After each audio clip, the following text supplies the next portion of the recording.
Welcome to Teja TV news. ఎందుకోసం వస్తుంది కేసీఆర్ గారికి అవినీతి మరక ఎవరి వల్ల అంటింది అలా? అది ఆలోచన చేసుకోవాలి కదా మనం కూడా.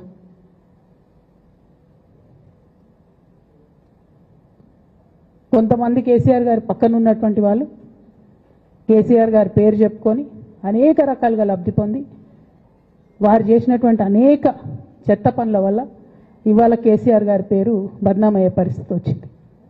అయినా మళ్ళీ వాళ్ళనే మోస్తాం, అయినా మళ్ళీ వాళ్ళనే ముందుకు తీసుకెళ్తామని అనుకుంటే పార్టీ ఎట్లా ముందటికి పోతుంది?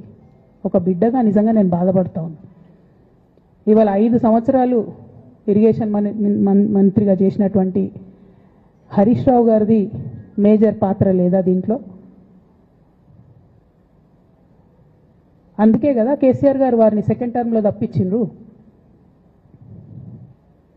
ఈ మొత్తం కాళేశ్వరం ఎపిసోడ్లో కేసీఆర్ గారికి మరక అంటిందంటే 2-3 వ్యక్తులు కారణం.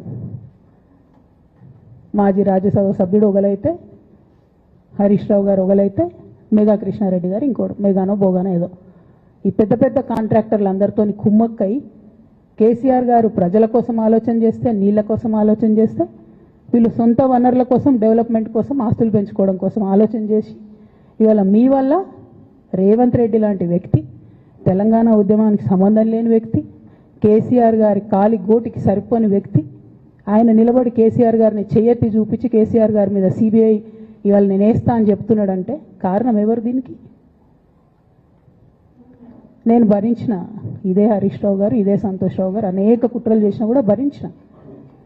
నా మీద ఓపెన్గా మీడియా మిత్రులందరితో రకరకాల మాటలు చెప్తే కూడా నేను భరించిన. నా పర్సనల్ అటాక్కి నేను ఎప్పుడు కూడా వాళ్ళను ఇంతవరకు పేరు పెట్టి పిలవలేదు, మాట్లాడలేదు. ఫస్ట్ టైం చెప్తున్నా. నేను ఎందుకోసం చెప్తున్నా? కేసీఆర్ గారికి ఈ వయసులో సిబిఐ ఎంక్వైరీ ఏందండి? ఎందుకోసం ఆ కర్మ పట్టింది? ఎందుకు భరించాలి? ఇటువంటి వాళ్ళని చూస్తూ ఎందుకోసం ప్రొటెక్ట్ చేసుకోవాలి? ఎందుకంటే వాళ్ళు బహిర్గతంగా వేదికల మీద మాట్లాడడంతో ఈ రకమైన చర్య తీసుకోవడం జరిగింది. కేసీఆర్ గారు ఏ రోజు కూడా 14 సంవత్సరాల కాలంలో కానీ ఈ 10 సంవత్సరాల కాలంలో కూడా పార్టీ క్రమశిక్షణ ఉల్లంఘించి బయట వ్యక్తులు కావచ్చు, కుటుంబ సభ్యులైనా ఎవరిని కూడా ఉపేక్షించడం అనేది స్పష్టంగా కనబడ్డది.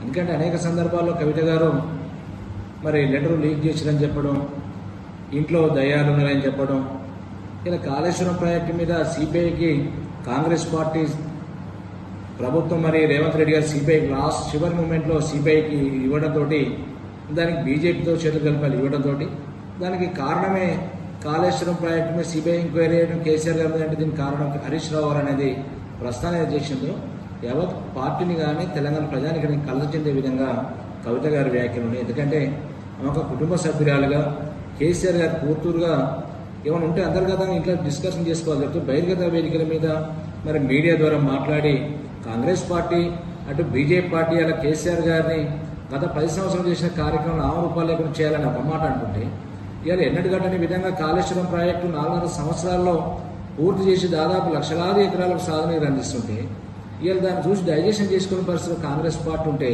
ఆ కాళేశ్వరం ప్రాజెక్టు ద్వారానే మరి ఏదో రకంగా బదలాం చేయాలని చెప్పి 2 సంవత్సరాల కాలం గడిపారు. ఇంకా 3 సంవత్సరాల కాలం గడపాలంటే వాళ్ళు బీజేపీతో చేతులు కలిపి సిబిఐకి అనే ఎంక్వైరీ చేయడం జరిగింది.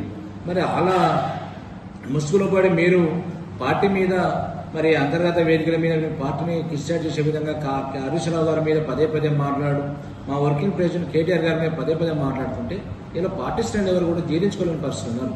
అందుకనే మా తెలంగాణ మా తొలి ముఖ్యమంత్రి కేసీఆర్ గారు బయటి వారైనా ఇంటి సభ్యులైనా ఎవరైనా కూడా ఒకే పద్ధతిలో చూస్తాడు.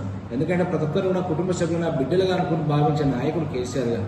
ఇలా పార్టీ క్రమశిక్షణ ఉల్లంఘించి మాట్లాడితే ఎవరికైనా ఈ రకమైన చర్యలు తప్పవు. గతంలో కానీ ఇప్పుడు కానీ ఎవరిని కూడా ఉపేక్షించాడు.